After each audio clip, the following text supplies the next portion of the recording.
bro. Tell us. It was obviously a deuce. Totally. Bro, it takes me a while to get it out. I told you should have more coffee. The schlong. Right. 0 fucks Given podcast. Okay, today we'll be covering the latest on Freddy's plan to reestablish the British monarchy in the US, Elon Musk's beef with Gavin Newsom and the Democrats, China's crackdown on short selling, and more. Don't forget to like, comment, and subscribe. Hey everyone, it's time for me to update you all on my plan to reestablish the British monarchy in the US, which, in light of events of recent weeks, you guys desperately need. So a lot shifted in the past 48 hours.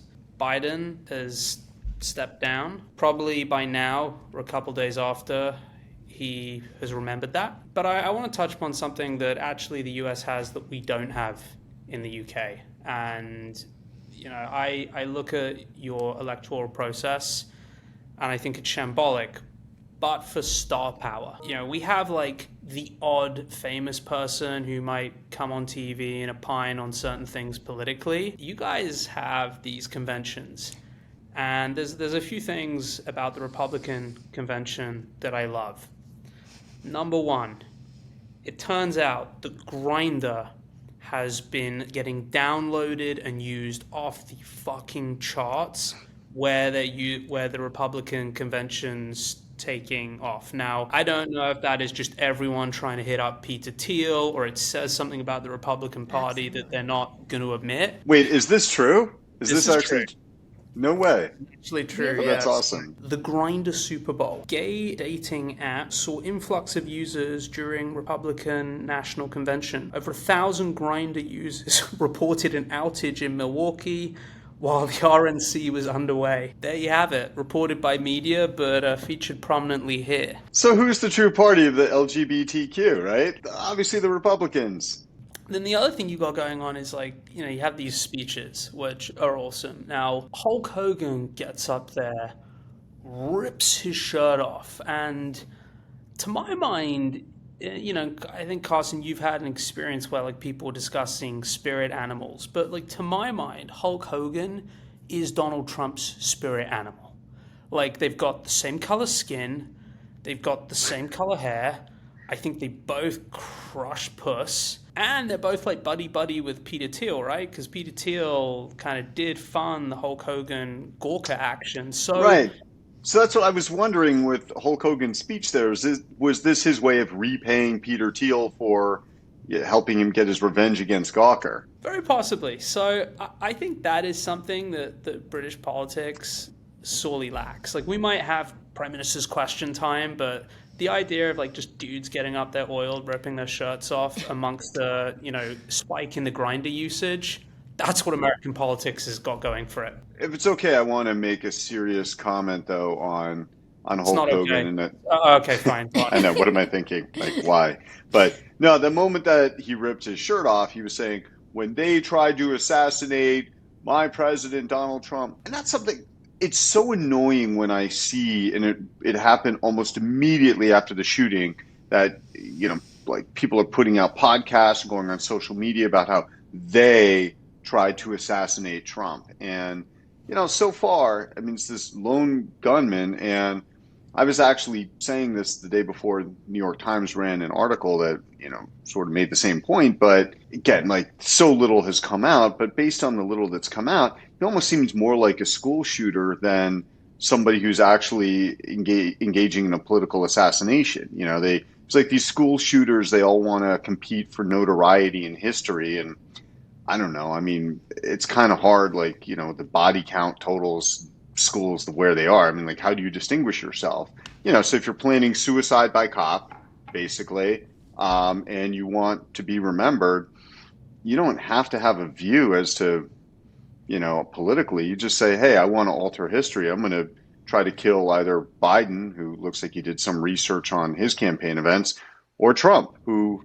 No, I mean, actually, he did. Like, he did research on Biden's, you know, campaign event calendar, but just Trump's was closer and sooner. So I actually also think that the Hulk Hogan ripping his shirt off was actually a device to make himself safer. That guy is so oiled up that I think he's thinking any bullet. It's kind of like when they have boxers and they put Vaseline on their face so the gloves slide off. He's got to be thinking any bullet that touches me, decent chance it ricochets off.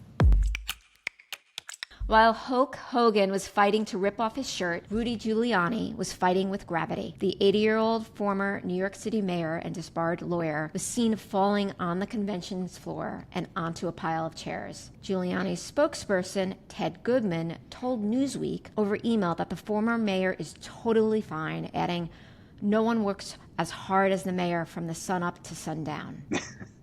I mean, obviously, what he meant to say is no one drinks as hard as the mayor from sun up to sundown. I love this video. There's like nothing here. Just... That's what happens if you skip your Rudy coffee. Now he's telling them. And you have 18 drinks by noon. Tragic. Yeah, I mean, I actually think that after watching this clip, I heard the Democrats were considering running him. Even though he's a Republican, they were just like, this guy's in fucking good health. You seen those Rudy coffee ads? By evening, he wouldn't know the difference. And you know what? Neither would Joe Biden. Sad state of U.S. politics. So what do you honestly think happened, guys? You think? Well, like I predicted this on the last show, right? I said that Biden is done, and that the Democrats will snatch defeat from the jaws of victory by anointing Kamala Harris the nominee rather than having an open contested convention. Now, importantly, at least as of this filming, Obama has not come out and endorsed Harris. Pelosi has not. Schumer has not. Hakeem Jeffries has not. And that's key to watch because it was pretty clear that they were the ones working behind the scenes to really try to get this pressure on Biden to step aside. But, my favorite moment since we filmed was like George Clooney's op-ed, like calling on Biden to drop out when, it's like one of the things that drives me crazy about the Democrats is that they are such star fuckers, like really. And so I thought the title of that op-ed should be "When Stars Fuck Back." Do you know what, though? It's a step up from, I think the last time we touched on this, it was like Woody Harrelson. Like, at least George Clooney's fucking, like, well ensconced in the A-list. It's not some, like, What do you mean, Woody Harrelson? Woody Harrelson's total A-list. When Pelosi was, like, running through the hallways of Congress on the eve of that government shutdown a few years ago, like, no one more important to consult than Woody Harrelson, per like the photos that the AP took. Woody Harrelson's A-list. Dude, the last thing he was in was fucking, I know, I was trying to think of the last True thing Detective, season 1. Come on. Bro, he is so good. I'll tell you, we rewatched Kingpin about a week ago. Clooney could never, ever, ever, ever be that funny. Kingpin's one of the greatest comedies, of my lifetime. Another reason the US is inferior. You guys have Kingpin. We have Mr. Bean. I mean, watch that again the other week. Fucking brilliant film. So layered, so subtle, so English.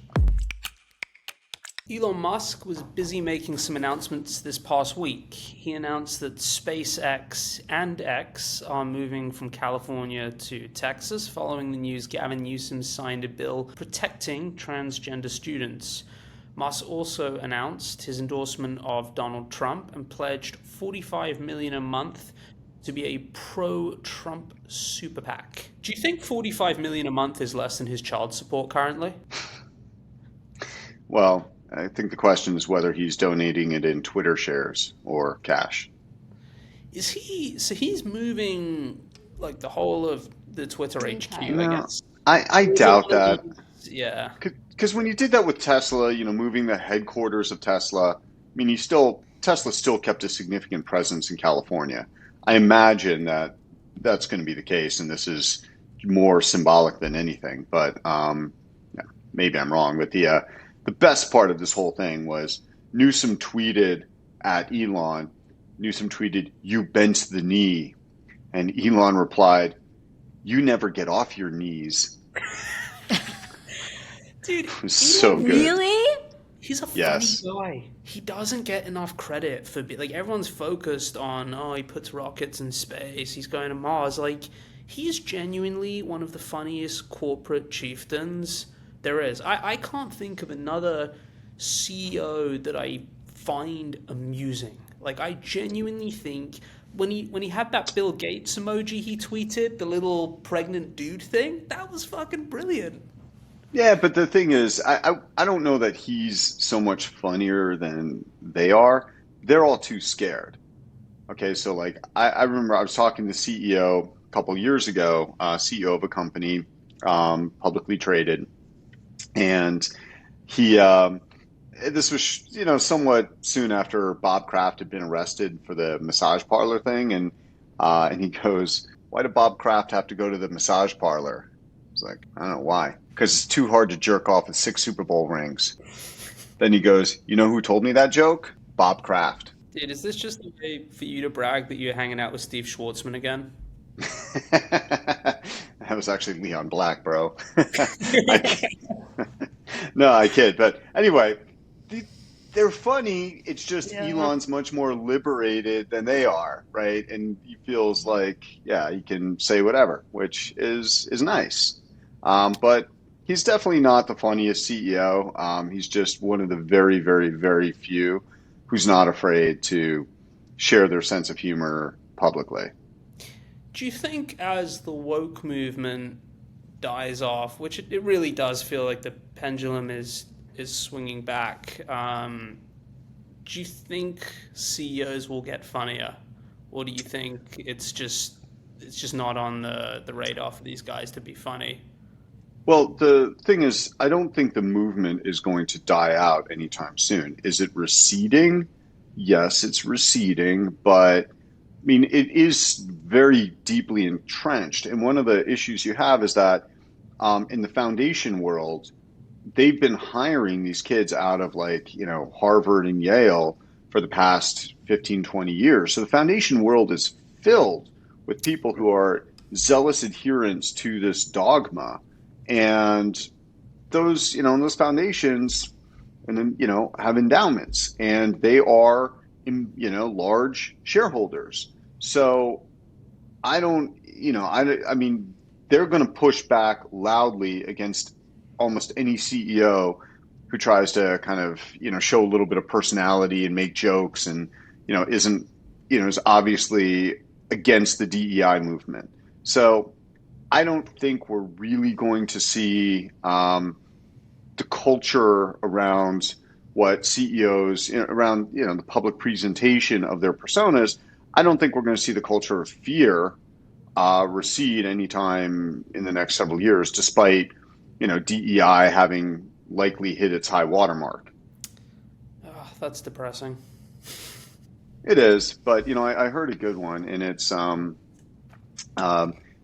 I read somewhere that DEI stands for didn't earn it. So China's securities, air quotes, regulator announced more curbs on short selling in their latest effort to bolster a flagging stock market. Regulator said they plan to suspend securities relending and crack down on computer-driven program trading or algorithmic trading. Now, what's more important, though, is the reaction of the world's largest asset manager. So Larry Fink, the CEO of BlackRock, issued a statement saying, Xi Jinping, a man whose money I greatly admire, has a penis as big as his heart. And I know because it's in my mouth once a month.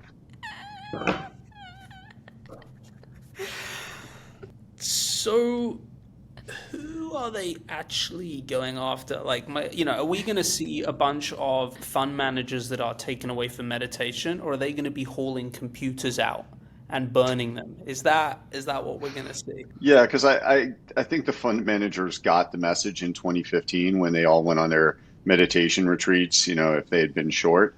But you know what? I think there was really important thing that the West has missed with, starting in 2015 when China's market began cratering. So if you rewind, what had happened up to that time was Chinese government decided that they wanted to novate their real estate bubble into equities. And so they started telling, all the citizenry that, the investing is glorious and patriotic and this and that. And these guys the policymakers, like, let's be honest here, there's only one. Xi Jinping, his mistake was that an equity bubble gets marked to market, every fraction of a second, whereas your real estate bubble, you can kind of live in denial as to having not lost real money. So all this money poured into the equities, and then the bubble started to deflate quickly. And that's when China, she freaked out, and the fund managers that had short positions found themselves on these meditation retreats, for unknown periods of time. The brokerage firms were. Do you remember the Man Group CEO? She was on a meditation retreat. And then the brokerage firms became what we refer to as the national team. So they were told they must buy on the open every day. And so these were very crude means of market manipulation, like, manipulating the entire market en masse. But what happened as of 2020, early 2020, there are stories about this outbreak in Wuhan of some, SARS type virus. And, we in the West, if you go all the way back, as of January and early Feb, we were not freaking out about this.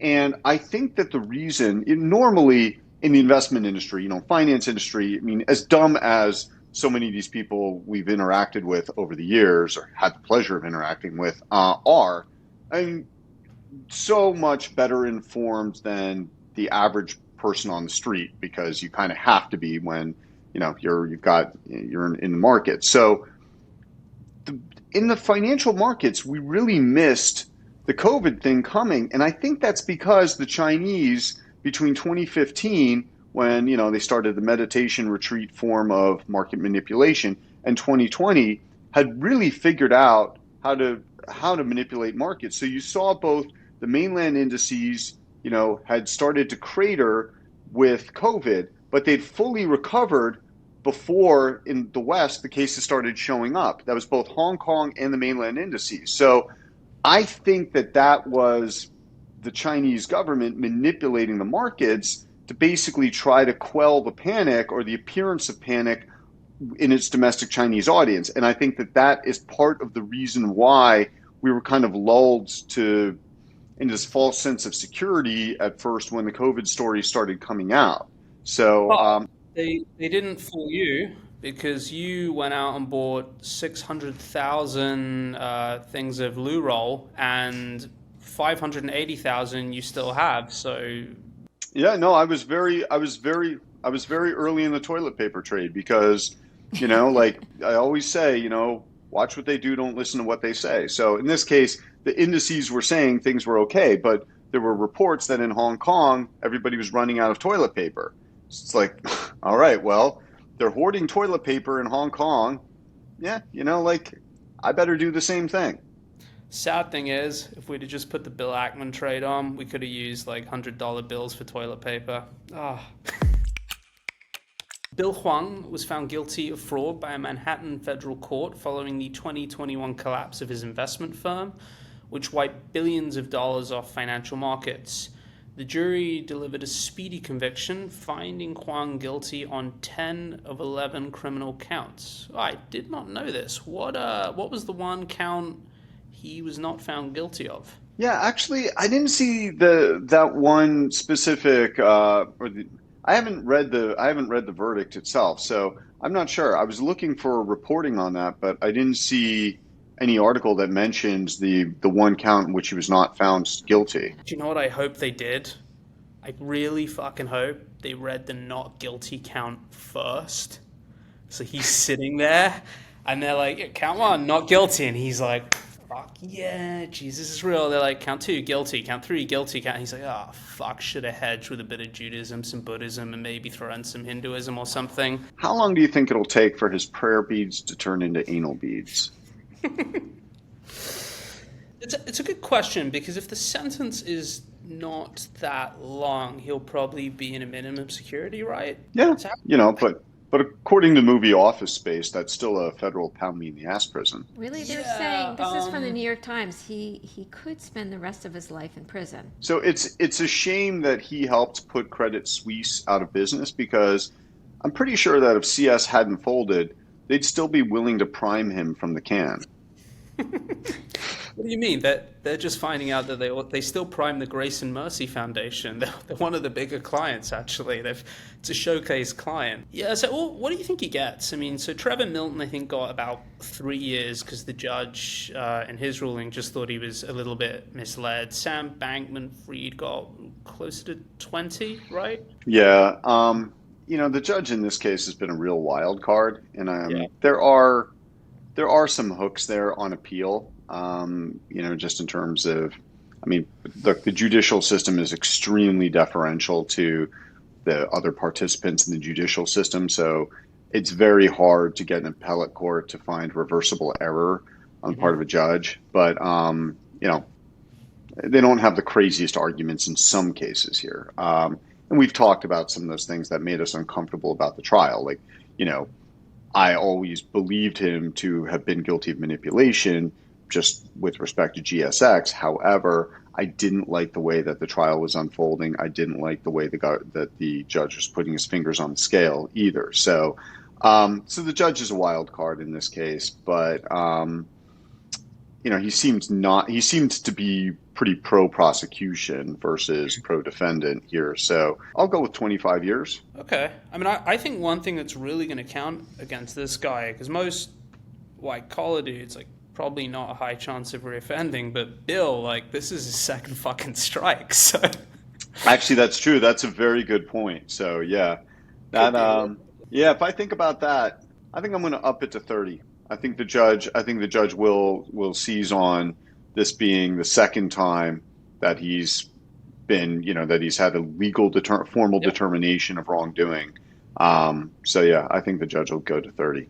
No, I think that's really going to count against him. I don't know if it technically can, but I think that's got to be in the back of the judge's mind. It can, because the judges are given a sentencing range. So the federal sentencing guidelines, and they can even depart from the guidelines up or down, but it's always a range. So, and when you have multiple guilty counts, that gives you a lot of range. They seldom ever say, okay, I'm going to add up the maximum for each count, or I'm going to add the maximum for each count together, and it's 8 lifetimes. That's not actually how it works, but in practice. But yeah, I think the judge would certainly have the latitude to go to, 30 years, I would imagine, is well within the range, the sentencing guidelines here, given the number of guilty counts.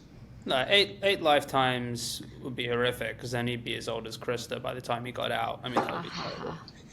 I found that it says... At least she still has all her fingers. That's true. He was found not guilty on one count of market manipulation regarding one particular stock. Right. That's the thing. Probably. Right, yeah, probably GSX. No, that's the thing that was so annoying. It's all these media outlets reported that he was not guilty on one count of manipulation, but they didn't report which stock was not guilty of manipulating. Well, we're going to have to go and read ourselves and break that next week. Well, you have to. The reason I haven't read the verdict is because you have to have a Pacer subscription to get those. And Pacer is such a clunky. This is something that I think is really actually antithetical to our, government's claim of transparency, is the fact that to get federal court filings and documents, you have to have the Pacer subscription. You have to pay by page. It's fuck you. This should just be online, available for anybody to download anyway. And it's a really, because it's the government's, because it's like a government created website, it's a really clunky search engine. So that's why I don't use it. Edgar has significantly improved, to give credit to the SEC. It has really significantly improved over the years. And when you compare it to whatever, is it SETI or SEDAR, the Canadian thing? Oh, that's awful. That literally looks like they gave a 14-year-old $108 in 1996 to design that website. That is the worst designed website in the history of Earth. And you have to go through this process of verifying that you're human when you use it. And it's kind of like, guys, why? This should not be proprietary information that you're intent on bottling up and controlling. If somebody can scrape the filings and distribute that information, awesome.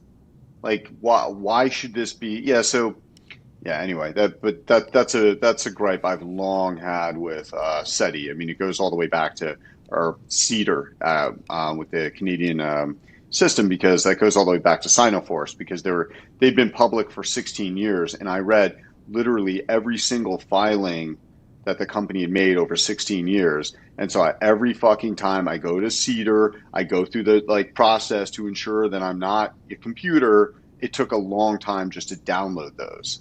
So when yeah. you tell people the research took 6 months, was 5 months of that actually just like the verifying you're a human, and it only took a month to be like, oh, there's no fucking trees? Yeah, it was about that. Well, that's impressive when people know the that. the rest was easy. Like, you just take some pictures of these apartments with, laundry on them that, like, oh, supposedly this is a supplier that buys 200 million a year of trees. That was easy, right? Like, getting the fucking filings was hard. Ironically, one of my favorite Sinoforest factoids was the fund manager who reached out to you about the report on, I think, the day or the next day. You should tell people that is a fascinating insight into how the world works. Yeah, this was great. We had pulled all-nighters several nights in a row as we're getting ready to release this report. And we're just exhausted. And it's almost, I'm at this point where I'm just so physically just drained. I'm thinking to myself, I really don't give a fuck how this trade turns out. Like, I'm just glad I'm done. So the file was a pretty heavy file. It was a 80 some odd page report. About half of it was the appendices. And so the appendices contained a lot of images of Chinese PRC government filings. And so when we converted it into PDF, something happened, I think, because the file was so heavy, and the software we used to convert it only converted the first 40 some odd pages of it to PDF. Again, we're exhausted. We didn't check. We just upload the thing and leave the office. And so the stock immediately craters, and headlines everywhere, and Muddy Waters releases 80 something page report. I mean, those were literally, there was at least one headline that said that, because when you looked on, when you open it up, it said page, blank of 80 whatever. And got lots and lots and lots of inbound emails. But only one came in and said, hey, this report is only 42 pages. Where's the other 40 some odd pages? It was like, and that guy, I want to give a shout out to him. He's an old school, like, OG short seller. David Schechter was managing his own money. Not the David Schechter who worked with Carl Icahn's son.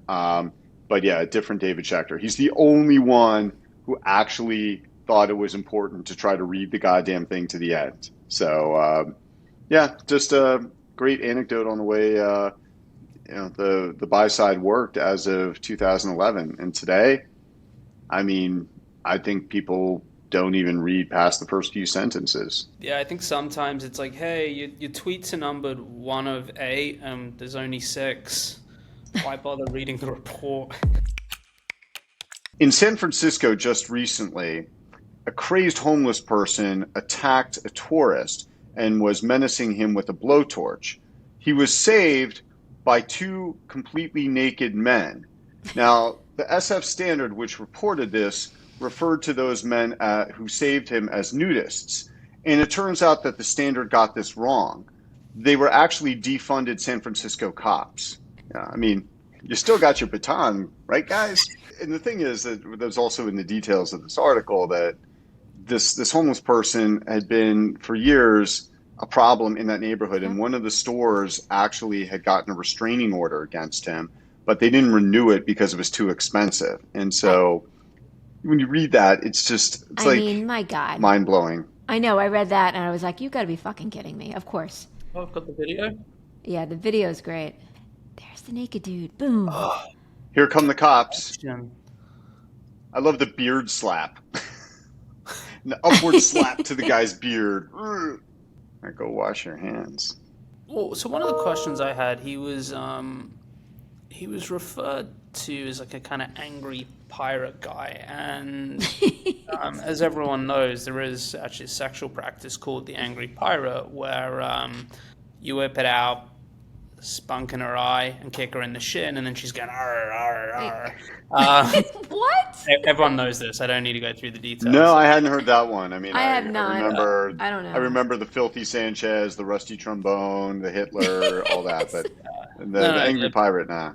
The angry pirate, tried and tested. But yeah, it's just everything about San Francisco encapsulated in a story, right?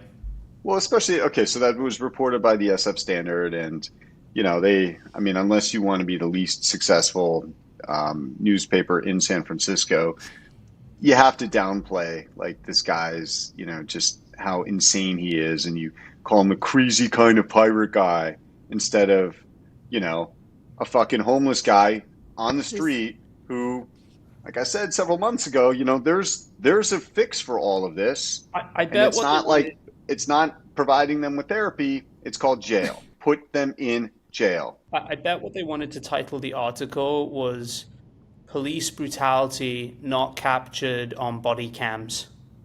I bet that's what they would have gone with if they could have had it their way, the editor. What a great way, to avoid having, to deal with the body cam thing. Like, whoa, you know, Chief, I was doing my nudist patrol today. I was undercover in the Castro. Well, that's it for today. So thanks for joining us. Please like, subscribe, or if you see him, buy a drink for Rudy Giuliani. Zero fucks given podcast.